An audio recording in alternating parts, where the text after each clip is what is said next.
사랑하는 영락교회 지체들에게 주 안에서 평화 인사를 전합니다.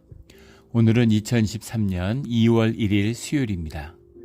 오늘의 묵상 본문은 신명기 25장 1절로 19절까지의 말씀입니다. 오늘 본문 말씀 신명기 25장 1절부터의 말씀은 이렇게 시작합니다. 사람들 사이에 시비가 생겨 재판을 청하면 재판장은 그들을 재판하여 의인은 의롭다 하고 악인은 정죄할 것이며, 재판에 관한 말씀이죠. 공의로운 재판을 해야 된다라는 하나님의 재판의 주인이시고 모든 선악의 판단의 중심이 주님께 있으니까 사람들이 판단하고 사람들이 재판의 형식을 취하고 있지만 그것은 주님의 뜻을 분별하고 주님의 뜻을 따르는 것이다 라는 것이 재판의 본질이다 라는 겁니다. 이것이 사법제도의 역사의 본질이에요. 사람들이 재판을 하면 그 뜻이 굽게 돼 있습니다. 여론의 영향을 받고, 한국에 그런 얘기가 있죠. 헌법 위에 그 국민 정서법이 있다고.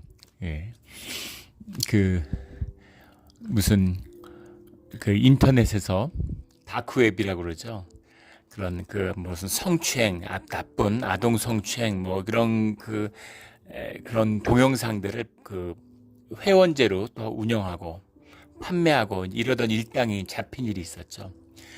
근데 그것이 이제 사실은 이미 범죄이기 때문에 그 주모자들이 잡혀서 감옥에 갔는데 생각보다 굉장히 형이 짧아요. 1년을 사는 겁니다. 1년을 살고 나왔어요. 근데 그 중에 한 명이 후에 그게 이제 언론에 막 관심을 받고 막 떠들썩하게 된 다음에 붙들렸습니다. 공범자인데 한 명은 1년을 살고 나왔는데 이미 일사부재리의 원칙에 의해서 그냥 그걸 끝나는 것이죠. 근데 뒤에 잡힌 애는 40년형을 받았어요. 살인죄보다 더 무거운 걸 받았습니다. 사람들의 막 그게 분노가 들끓으니까 이렇게 되면 안 된다는 것이죠.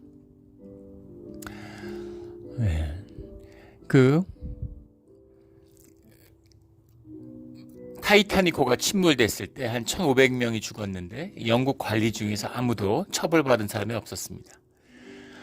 9/11 사건이 났을 때도 수천 명이 죽었는데 아무도 거기에 대해서 처벌받은 사람이 없어요. 그것은 어떤 자연 재난과 같은 재앙으로 본 것이죠. 원인을 조사하고 그것을 10여 년간에 걸쳐서 미국이 조사하고 그 과정 가운데 수조 달러를 쓰고 미국을 방문했던 모든 단 한 번이라도 미국을 방문하기 위해서 비자를 받은 사람들 전부 다시 리바이즈를 했다는 거죠. 그런 일들을 하고 공항에 검색을 강화하고 어쨌든 미국 국내에서의 테러를 끊었습니다. 그런 게 중요한 것이죠. 근데 우리나라에서 보면은 그런 재난들, 큰 사건들이 있을 때마다 희생양을 잡아요. 누구 잘못이다, 누구 잘못이다. 그래서 감옥에 보내고 처벌하려고 듭니다. 그리고는 그런 일들이 계속 반복되는 것이죠. 그래서 희생양을 만들고 사람들의 분을 푸는 것이 재판이 아니죠. 재판이라는 것은 의로움과 그렇지 않음을 주님 앞에서 공의를 밝히는 과정이다라는 겁니다. 이런 것이 기독교 문화의 유산이고 주님이 우리에게 주시는 선물이에요. 우리가 선악과를 먹어서 선악을 판단하는 것을 좋아합니다. 그런데 그런 판단으로서는 세상에 공의를 세울 수 없죠. 오직 주님의 뜻 가운데서, 주님의 뜻을 분별하는 마음가짐 가운데서, 주님을 두려워하고 경외하는 그 마음 속에서 올바른 공의와 사법적인 제도들이 세워지는 것이죠. 이런 제도가 우리 이 시대에도 주님 안에서 바로 세워지는 그런 때가 되기를 주의 이름으로 축원합니다. 이 중요한 거예요. 2절에 악인에게 태형이 합당하면 재판장은 그를 엎드리게 하고 그 앞에서 그의 죄에 따라 수를 맞추어 때리게 하라.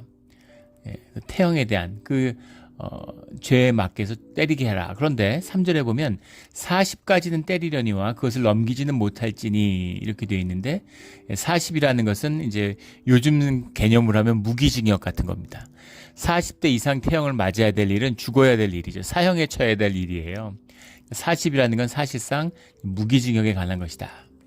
근데 그의 죄에 따라 수를 맞춰 때리게 하라라는 것이 이것이 이제 이 성경에서 얘기하는 벌의 의미입니다. 죄가 있고 벌이 있어요. 그래서 벌을 받았다는 것은 죄의 값을 치렀다는 겁니다. 죄에 따라 때린다는 것이 그래서 벌을 받았다는 건 벌도 주님이 주시는 겁니다. 주님이 주시는 벌을 받았다는 건 무슨 의미냐면 거기에 대한 죄값을 치르고 죄에서 풀려났다는 의미예요. 그래서 이것이 죄사함의 뜻이 들어있는 겁니다. 이것이 사법제도의 참된 뜻이에요. 한국에 한 야구 선수가 있는데 그런 한국에서 최고의 이제 그 국가대표 에이스가 될 만한 그런 투수입니다. 그런데 그 선수가 중학교 때 학폭 논란에 이제 연루가 됐다 이렇게 돼가지고 뭐 시끄러웠어요. 근데 사실 여부는 뭐 분명치 않지만 논란이 끊이지 않고 있는 것이죠. 근데 그 정도를 떠나서 일단 중학교 때 뭐 사회 봉사 명령도 받고 그런 무슨 교내 폭력 그런 걸 다루는 그런 의원회도 갔다니까 뭐 아예 없던 일은 아니겠죠. 정확히 어떤 이 사건이었는지에 대한 주장은 엇갈리지만.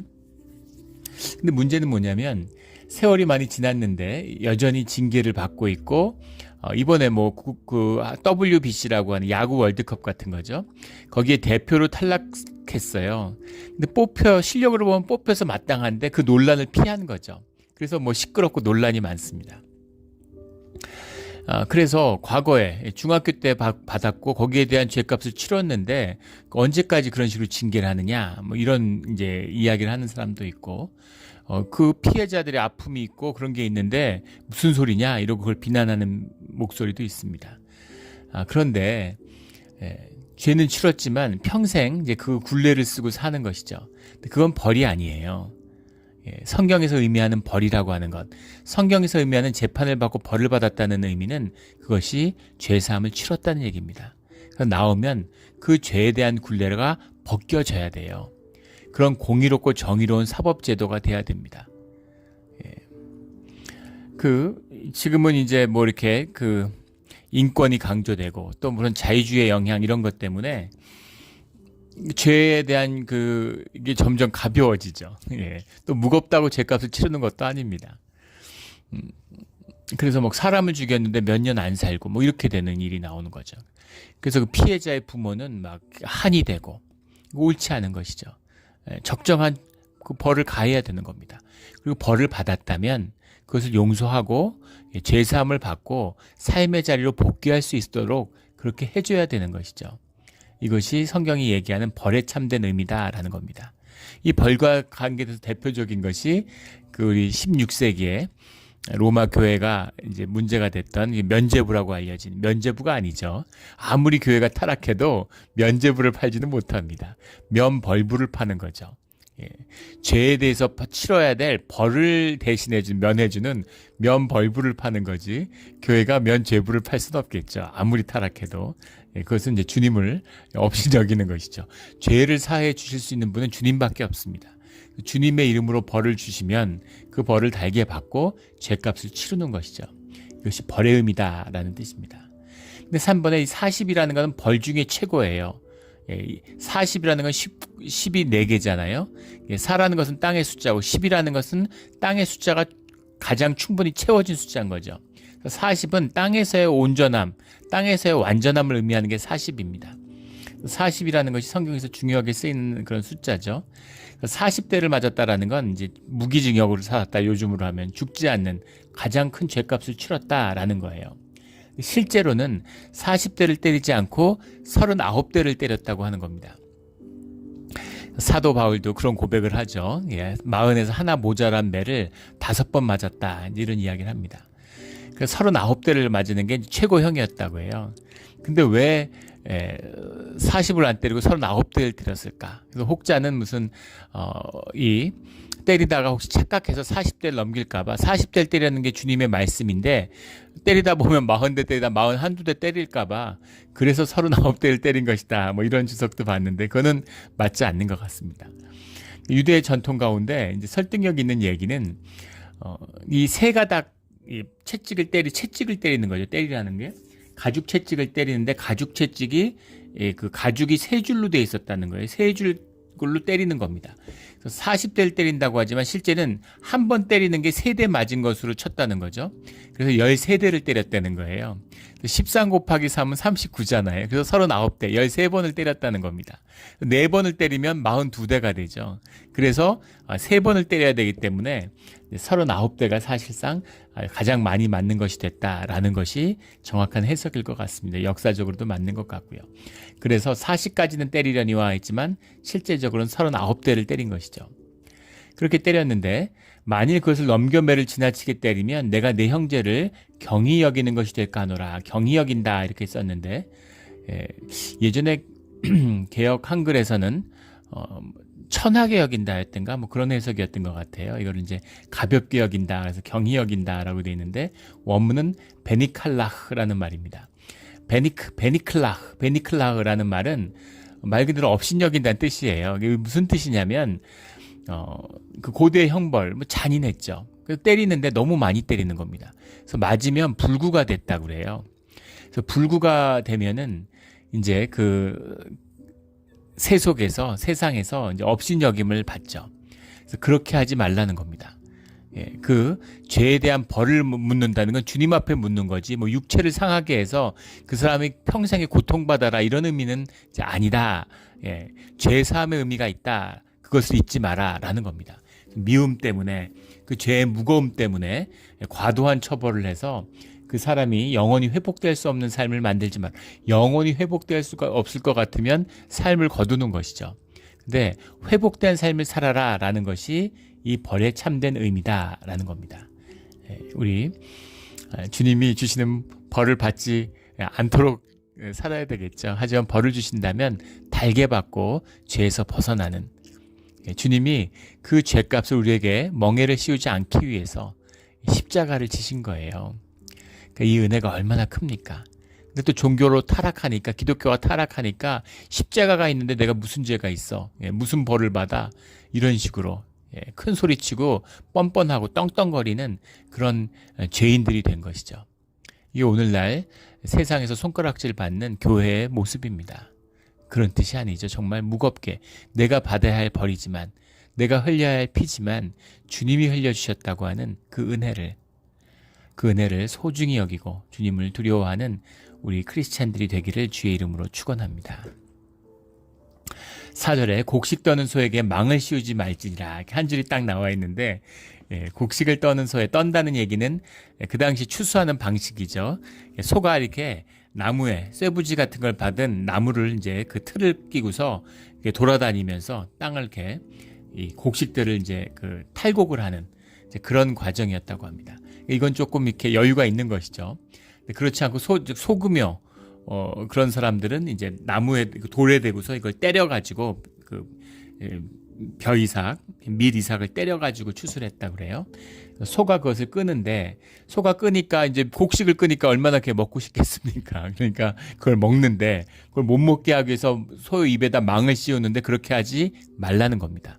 일하는 동안 소가 그걸 충분히 먹을 수 있게 해줘라라는 건데 이 말씀이 이제 중요해진 건 그 고린도전서 9장에도 나오고 디모데전서 5장에도 나오고 이 바울이 이 주님의 전도자들 사역자들이 공동체를 통해서 또 교회를 통해서 재정적 지원을 받는 것이 합당하다 이렇게 이야기할 때 이 말씀을 2번 인용하죠.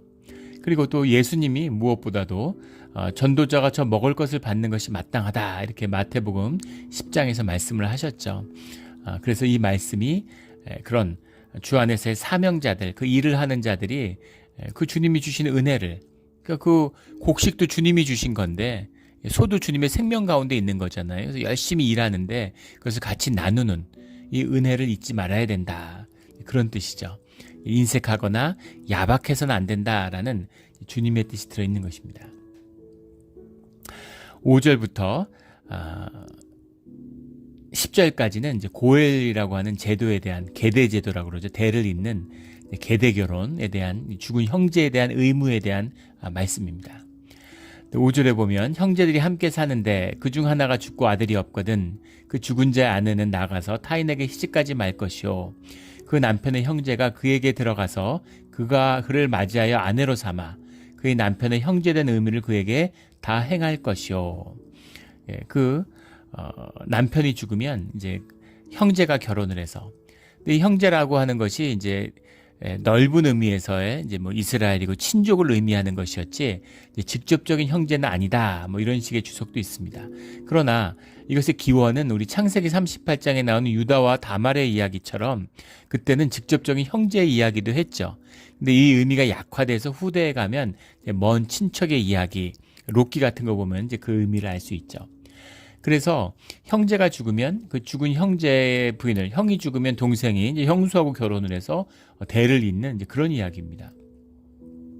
그래서 첫 번째는 이것이 대를 잇는다라는 뜻이 들어있고, 또 하나는 그 대를 잇는다라고 하는 것이 이제 이름과 관련된 것이고 땅과 관련된 것이에요. 무슨 의미냐면은 땅을 받는데 그 땅에 대한 그 대를 이어가는, 주님이 주신 땅을 분깃으로 받아서 그것을 이어간다는 의미가 들어 있습니다.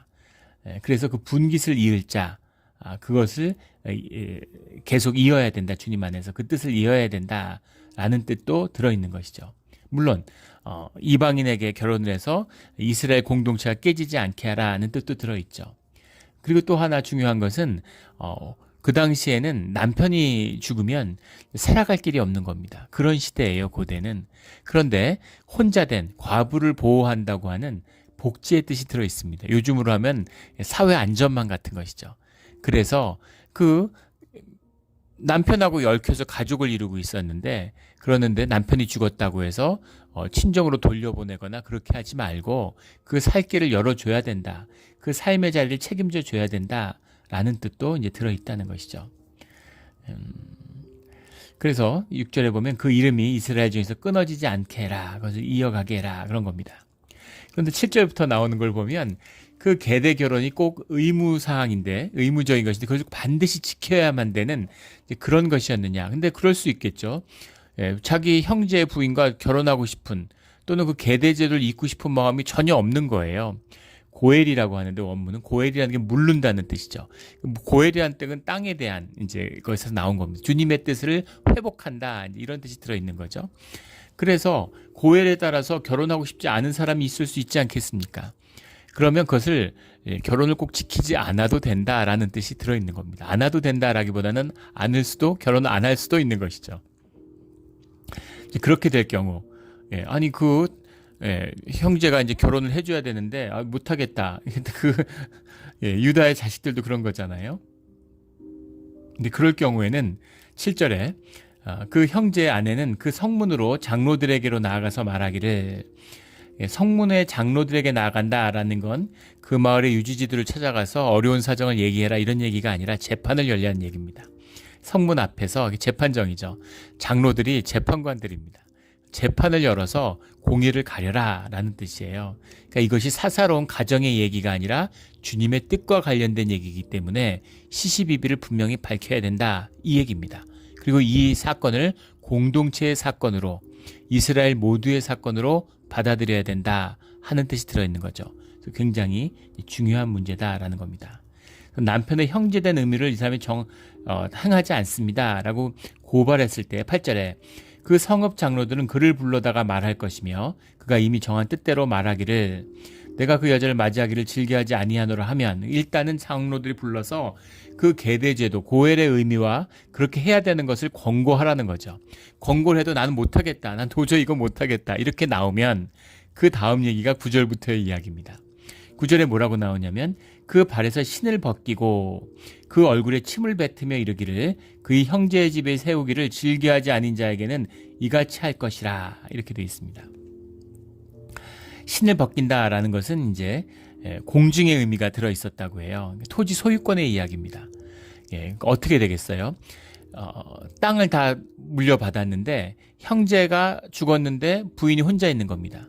그러면 그 부인이 나중에 죽으면 땅이 이을 사람이 없잖아요. 그러면은 그 형제의 것이 되겠죠. 그러니까 이런 사악한 생각을 하는 사람도 있겠죠. 그 부인에게 자식을 만들어줘서 그 자식을 통해서 뭐 조카가 될 수도 있고, 뭐 먼지천 6촌이 될 수도 있고, 8촌이 될 수도 있고, 12촌이 될 수도 있겠죠. 그런데 그 조카뻘 되는 그 아이를 장자로 세워서 그 땅을 이어가야 되는데, 그런데 그냥 놔두면 내 땅 되는데 이렇게 될 수 있다는 겁니다. 그렇게 될 수 없다는 거죠. 신을 벗긴다라는 것. 원래 이 신을 신고, 그러니까 자기 땅을 분깃으로 받으면 그 앞에 가서 신을 벗고 그 땅을 밟는 거죠.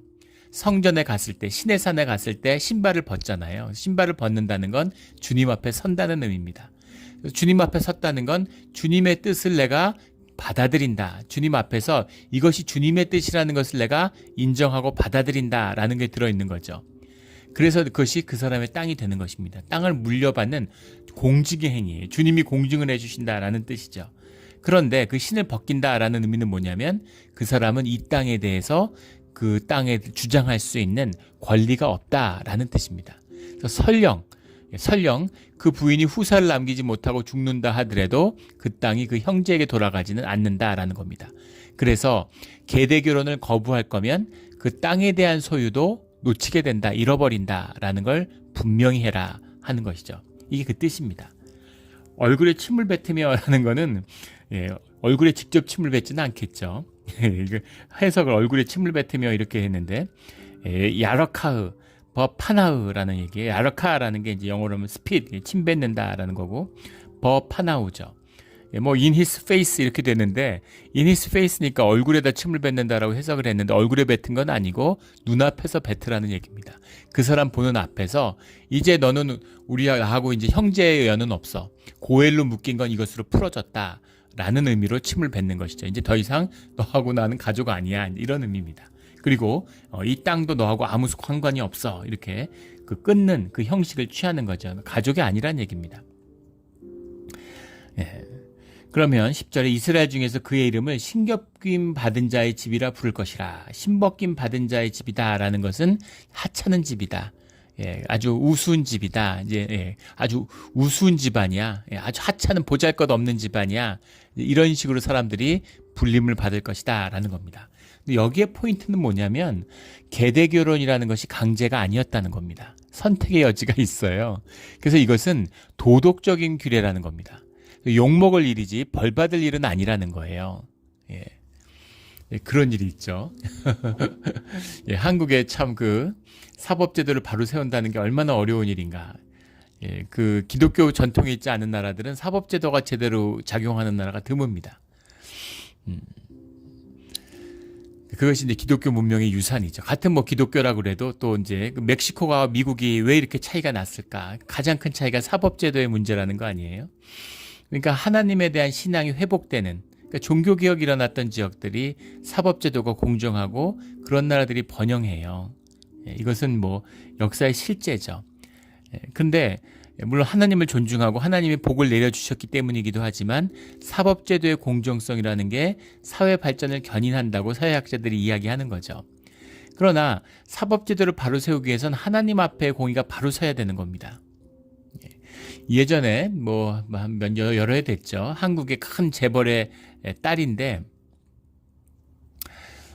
무슨 이제 그 직원을 학대하는 그런 일이 있었죠. 그래서 그것이 이제 뭐 갑질이다. 이래서 큰 분노를 샀습니다. 감옥에 가서 실형을 살았어요.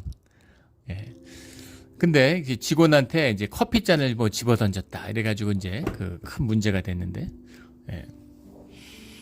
커피잔을 집어 던지고 욕을 했다. 뭐 이런 겁니다. 근데 직원에게 앞에서 커피잔을 직원한테 던진 건 아니죠. 바닥에 던지고 이제 욕설을 퍼부었는데, 뭐 그게 걸려서 문제가 됐지 그런 일이 그 회사에만 있지는 않았을 거라고 생각합니다. 근데 그건 물론 나쁜 일이죠. 잘못된 일이고 있어서는 안 되는 일일 겁니다. 인격적으로도 문제가 있는 사람이죠. 그러나 그것은 욕먹을 일이지 감옥 갈 일은 아니라고 봐요. 그 감옥 갈 일은 어떤 법이 욕을 하고 커피잔을 바닥에 깼다고 감옥에 가는 법이 어디 있겠습니까? 그런데 그것이 막 요즘에 SNS가 있으니까 언론에 알려지고 뭐 이렇게 문제가 되니까 그러니까 그걸로 감옥을 가는 거죠. 국민정서법이 작동한 겁니다. 뭐라도 걸어가지고 그런 거죠. 그렇게 돼서는 안 된다는 겁니다. 도덕적으로 비난받아야 할 일은 도덕적으로 비난받으면 되는 것이죠. 그러나 그것과 형법상으로 법죄로 처벌받고 태형을 맞아야 될 일과는 구별된다라는 겁니다. 하지만 그 안에 숨어있는 주님의 뜻은 분명히 해라 하는 것을 말씀하고 계시는 거죠. 늘 주님 안에서 주님의 뜻을 분별하는 우리 모두가 되기를 주의 이름으로 축원합니다. 11절 12절에는 재밌는 이야기가 나와요. 어떻게 재밌다고 할 수는 없을 수도 있는데, 두 사람이 서로 싸울 때 11절에 한 사람의 아내가 그 치는 자의 손에 그의 남편을 구하러 하여 가까이 가서 손을 벌려 그 사람의 음낭을 잡거든. 12절에 너는 그 여인의 손을 찍어버릴 것이고 내 눈이 그를 불쌍히 여기지 말지니라. 굉장히 무서운 말씀이죠. 남자끼리 싸우는데 부인이 남편 편을 들려고 상대방 남자의 음낭을 가서 가격하거나 이러면 손을 찍어버려라, 이런 얘기입니다. 그래서 뭐 이렇게까지 엄한 얘기를 하나. 그런데 이렇게 현상적으로 읽으면, 문자적으로 읽으면 좀 뭐 이게 뭔가 싶지만, 이 가운데는 성경에 흐르는 뜻이 있는 거죠. 생명에 대한 존중이 있는 겁니다. 예, 음낭이라고 하는 것은 이제 자녀 출산과 관련이 되죠. 음낭이 손상을 받으면 자녀 출산을 못 하는데, 어떤 경우에라도 그런 식으로 보복을 하거나 그런 식으로 벌을 가하면 안 된다라는 뜻입니다. 예, 생명을 잃고 자녀를 낳고, 이건 모든 걸 뛰어넘는 가장 본질적인 것이죠. 이걸 손상시킨다는 건 있을 수가 없고, 그걸 할 수 있는 사람은 주님밖에 없는 거죠. 그 외에 너희들이 그런 걸 손대면 안 돼라는 겁니다. 그 뜻이 들어있고, 사실은 거기서 한 발 더 나아가는 거죠. 예, 남성의 음낭을 건드리는 건 사실은 뒤에 후대 유대에서 이것을 어떻게 의미로 받아들였냐면, 유대 사회에서는 이것이 사실은 매매춘이나 음란 행위와 이제 관련이 있는 거죠. 그러니까 외간 남자의 음란 어떤 이유에서든 건드리지 마. 어떤 경우든, 심지어 남편이 위해를 받아서 위험에 처한 상황임에도 불구하고 그런 건 아예 그냥 죄는 모양이라도 취하지 마, 이런 말씀과 다 있는 겁니다. 그래서 그런 일은 아예 없게 해 라는 뜻이 이 안에 들어있는 거죠. 실제 역사에서도 뭐 손을 찍지는 않았다 그래요. 뭐 이렇게까지. 그러니까 절대 하면 안 되는 일이야 라는 뜻인 거죠. 또 이런 짓을 하는 사람도 없고, 이런 사람이 이런 경우가 뭐 있겠습니까? 예. 그러니까 너희들 가운데서 어떤 일이 있어도 생명을 낳고 자식을 키우는 일, 그런 일들이 가장 소중한 일이다 라는 뜻이 들어있고, 또 너희 가운데 음란과 우상숭배를 끊어라 라는 뜻이 말씀 가운데 들어있는 거죠. 13절부터 16절까지는 저울추와 대에 대한 이야기예요. 너는 내 주머니에 두 종류의 저울추, 곧 큰 것과 작은 것을 넣지 말며. 저울추라는 말 자체가 아벤과 아벤이란 말이에요. 아벤이라는 게 스톤이죠. 돌멩이에요. 돌멩이와 돌멩인데, 예전에는 저희 어렸을 때도, 우리 초등학교 다닐 때도 그걸 봤었는데, 시장 같은 데 가면 이렇게 막대기에다 해가지고 한쪽에다 돌 달고 이쪽에 달아서 이렇게 무게 재는 거, 예, 평형추, 그 저울추를 말하는 거죠. 근데 한쪽에 다는 그 돌인데, 그 돌을, 큰 돌과 작은 돌을 갖고 다녀서 그걸 바꿔 달면서 무게를 속이지 마라, 이런 얘기죠. 14절에 내 집에 두 종류의 돼, 곧 큰 것과 작은 것을 두지 말아라 하는 것도 에바와 에바라는 겁니다.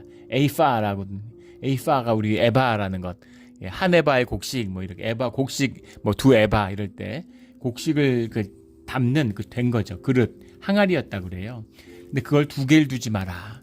예, 그러니까 아예 그냥 죄질 일을 준비하지 마라, 이런 얘기죠. 15절에 오직 온전하고 공정한 저울추를 두며 온전하고 공정한 되를 둘 것이라. 그리하면 내 하나님 여호와께서 내게 주시는 땅에서 내 날이 길리라. 주님이 축복하신다는 겁니다. 공의와 정의를 행하는 것이 너희에게 복이 된다. 왜냐하면 그 공정함과 올바름 가운데 주님이 함께 하시기 때문인 거죠. 이것도 진리의 진리 아닌 말씀이 없지만 너무나 맞는 말씀이에요. 예. 사업하고 이런 분들은 실감할 겁니다. 예. 속이고 남거 뺏어서 크게 부자 되고 흥황한 사람 보셨습니까? 잠깐은 잘 될 것 같지만 결국은 망해요. 결국은 끝이 좋지 않습니다.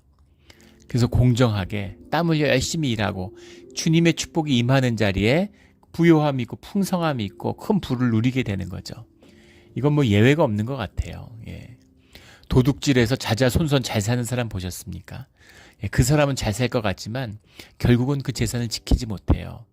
이게 세상에 흐르고 있는 공의의 섭리입니다. 예, 이완용 이런 그런 사람 보세요. 을사오정 그 조선의 왕보다 돈이 더 많았다는 거 아니에요? 재산이 어마어마한 재산들. 예, 근데 그 큰 부를 다 어디 갔습니까? 그 자손들은 다 그걸 누리고 사나요? 재산을 지키질 못하죠. 예. 그게 역사에 깊이 흐르는 섭리입니다. 남의 것 뺏고 나쁜 짓 하고 도둑질하고 속이고 뭐 무슨 다단계 사기 같은 거 쳐서 뭐 몇 조 원을 훔쳤네 뭐 이런 사람들 그 돈으로 뭐 자녀들이 잘 산다 이런 얘기 들어보셨어요? 예. 마약 범죄자들 뭐 마약 범죄자들이 세계 10대 부자에 들고 뭐 재산이 뭐 수조 수십조에 달하고 뭐 예, 그런 사람들이 자손 손손이 잘 산다는 얘기 들어보셨습니까? 예, 다 패가망신하는 거죠 결국은. 이것이 보이지 않는 본질의 세계의 면면이 흐르고 있는 섭리의 역사예요. 공정하게 정직하게 해라. 그럼 주님이 축복하신다는 거죠. 정직하게 돼서 장사가 되나? 근데 정직하게 하면 주님이 축복하시고 너희가 잘 살게 돼. 이 신비들을 다 맛보셨잖아요. 예, 교인분들도 얘기 들어보면 다 이 신비를 맛본 분들입니다. 11조 같은 거죠. 예. 지금 사는 게 빠듯해서 11조만 더 있어도 좀 숨을 쉴 것 같은데 11조 하면서 어떻게 살아? 11조 하면 주님의 삶을 풍성하게 풀어주시는 거죠. 그 의미죠. 예, 주님이 하시는 일이고 주님이 거짓과 속이는 것에는 함께하지 않으신다라는 겁니다. 예, 주님 안에서 늘 범사의 복을 누리는 그런 우리 모두가 되기를 주의 이름으로 축원합니다. 17, 19절에 좀 심각한 주제죠. 아멜렉에 대한 얘기는 아멜렉에 대한 말씀은 뭐 수없이 나옵니다. 성경 전체에 걸쳐서 나오는 건데 신명기도 다시 한번 아멜렉에 대한 경고를 다시 하는 거죠. 17절에 보면 넌 애굽에서 나오는 길에 아멜렉에 내게 행한 일을 기억하라 이렇게 말씀하세요. 18절에 출애굽 17장에 나오는 이야기죠. 내 뒤에 떨어진 약한 자들을 쳤고 하나님을 두려워하지 아니하였느니라. 아멜렉은 아주 심각한 주제입니다. 예. 주님은 아멜렉에 대한 기억도 지워라. 아멜렉이 있었다는 것 자체도 그 사람들이 기억하지 못할 정도로 그걸 완전히 지워버려야 돼 이렇게 말씀하세요. 근데 이상한 거는 아멜렉 족속이라는 것이 아멜렉이 에서의 손자잖아요. 에서의 자손들이 에돔입니다. 에돔 족속에서 갈라져 나왔어요. 근데 에돔 족속의 땅을 주님이 뺏지 말라 그러고 에돔을 한 가족같이 먼 친척으로서 에돔을 이렇게 대우해 줍니다. 그 아브라함의 후손이니까 그렇게 해주시는 거죠. 그런데 같은 에돔 계열인데 왜 에돔은 그렇게 잘 봐주시는데 아멜렉은 이렇게까지 미워하시나? 아멜렉을 얼마나 미워하시냐는 걸 잘 좋은 예가 그 사울 왕이죠. 사울 왕이 아멜렉에 그 소 이런 거 남겼다가 그걸로 제사했다가 주님께 버림을 받았잖아요. 그게 뭘 그렇게까지 잘못된 일이었을까? 아멜렉에 관련해서는 주님이 용서치 않으신다는 겁니다. 주님이 이렇게 레드라인을 그으신 거예요. 그래서 주님이 자비하고 관대하신 분이지만 사랑이 많고 오래 참으시는 분이지만 레드라인은 절대 넘어서는 안 됩니다. 이건 가까이도 가면 안 돼요. 절대 피해야 되고 절대 해서는 안 되는 일 중에 하나가 바로 이 아멜렉의 문제인데 아멜렉의 문제는 무엇이었느냐? 이것은 하나님을 두려워하지 아니하는 것, 그것이 그 본질에 있는 겁니다. 그 애굽 광야를 나와서 광야를 걷고 있는데 그걸 습격해가지고 어린아이를 죽이고 괴롭혔어요. 주님이 광야에서 이스라엘을 다루고 훈련하는 시간을 갖고 있습니다. 힘든 시간이죠. 주님이 사실은 책망하고 주님 안에서 혼나는 시간이기도 해요. 훈련받는 시간입니다. 그런데 주님이 다루고 주님이 누를 수는 있지만 세상이 누르고 세상이 조롱할 수는 없다는 겁니다. 이게 중요한 섭리예요. 믿음 안에 있고 주님이 다루면 주님이 다루는 시간이 있습니다. 삶의 모든 것이 무너지고 우겨쌈을 당하는 시간이 있어요. 그래서 세상적으로 낮추고 세상 가운데서 훈련하게 하시죠. 근데 그것은 주님이 하시는 일입니다. 주님을 존중하고 주님의 뜻 가운데 일어나는 일이에요. 근데 그것을 조롱하고 비웃는다? 그런 짓 하면은 천벌을 받습니다. 주님이 그런 거 용서치 않아요. 주님의 자녀입니다. 내가 내 자녀를 회초리 때릴 수 있죠. 그런데 이웃집 사람이 아저씨가 와서 이 녀석 맞을 짓 했네. 그리고 이웃집 아저씨가 때려? 있을 수 없는 일이죠. 용서받을 절대 상상할 수 없는 일이라는 겁니다. 근데 주님이 이스라엘을 광야로 인도하고 있는데 그것을 쫓아와서 전쟁을 한 게 아니에요. 전쟁을 했으면 앞으로 나와서 진을 짰겠죠. 근데 뒤에서 꼬리를 물고 뒤에 누가 쳐주겠어요? 어린아이와 아녀자 노인들이죠. 그런데 그것을 뒤에서 공격했다는 겁니다. 그러니까 야비하고 이제 그런 것도 있지, 비열한 부분도 있겠지만, 하지만 어떻게 그런 일을 할 수 있을까? 그 본질은 주님을 우습게 보는 겁니다. 주님을 두려워하지 않아요. 근데 그것에 대한 대가가 무엇인가? 하는 것을 주님이 아멜렉을 통해서 분명히 보여주는 거죠. 우리를 향한 말씀이기도 하죠. 주님 앞에서 아픈 분이 있어요. 그런데 이제 문병 가가지고 뭐 잘못한 게 있겠지, 주님에게 벌 받는 거라 그러고 그런 소리 하면 주님이 가만두지 않는다는 겁니다. 눈에 뭐 가시를 주셨다 그러고 그런 소리 하면 안 돼요. 주님이 무슨 뜻으로 왜 행하시는지를 모르는 겁니다. 잠자코 가만히 있으면 돼요. 그리고 함께 기도하는 겁니다. 그런데 나가서 뭐 얼쩡거리고 활개치 그러면 큰일 납니다. 주님이 책벌하실 때가 있어요. 주님이 다루실 때가 있습니다. 근데 그 벌이 나에게서 멀지 않아요. 나도 그 라인에 같이 서 있는 겁니다. 근데 내가 벌을 아직 받지 않았다면 나는 무릎 꿇고 내 자신을 돌아보고 회개해야 되는 것이죠. 그런데 내가 막 의로워져 가지고 야, 너는 왜 그래? 너는 왜 그런 일을 당해? 이러고 손가락질하고 이러면 큰일 난다는 얘기죠. 주님의 뜻, 하나님을 두려워하지 아니하였느니라, 이 말 속에 다 들어있는 것이죠. 19절에 가면 내 하나님 여호와께서 내게 기업으로 줘 차지하게 하시는 땅에서 내 하나님 여호와께서 사방에 있는 모든 적군으로부터 내게 안식을 주실 때에 너는 천하에서 아멜렉에 대한 기업을 지워버리라. 지금 당장 지우는 게 아니라, 아멜렉부터 지우는 게 아니라, 그것이 중요한 주제지만 그것이 메인 주제는 아니라는 겁니다. 중요한 건 가나안의 땅을 유업으로 받는 거예요. 복지와 천국을 누리는 겁니다. 그리고 아멜렉은 진멸해야 될 때가 있죠. 그때가 되면 그때 진멸하라는 겁니다. 일의 우선순위가 있는 거죠. 가장 중요한 것, 주님 안에서 평화를 누리고 하나님의 통치와 이 땅에 임하게 하고 거기서 복을 누리고, 이게 메인이에요. 무슨 원수 졌다고 가서 원수 갚는 건 부차적인 겁니다. 때가 온다는 거죠. 너희 삶과 능력이 자라나고 그 문제를 다뤄야 될 때가 오면 그때 다루면 돼요. 지금 그게 메인 주제가 아니라는 것이죠. 너희가 안식이 다가오고 너희의 땅 분깃을 적으로부터 지키게 될 때, 그때를 주님이 허락하시는데 그때 아멜렉에 대한 기억을 완전히 지워라, 이렇게 말씀하시는 거죠. 우리 늘 주님의 뜻과 함께함으로, 주님의 기로의 깊은 뜻을 깨달아 알므로 주님의 복을 누리는 주의 자녀가 되기를 주의 이름으로 다시 한번 축원합니다. 아멘. 기도드리겠습니다. 하나님 아버지, 감사합니다. 귀한 말씀을 주시고 짧은 말이고 지나가는 말씀인 것 같고 그 뜻을 모르고 지나칠 때도 있었습니다. 그러나 그 말씀 가운데 흐르는 주님의 귀한 뜻이 있음을, 그 말씀이 우리를 위한 것이었음을 다시 한번 깨닫게 해주시니 감사합니다.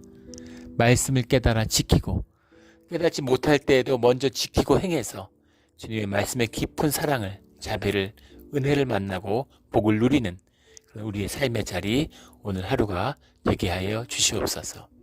감사하며 예수 그리스도의 이름으로 기도드렸습니다. 아멘.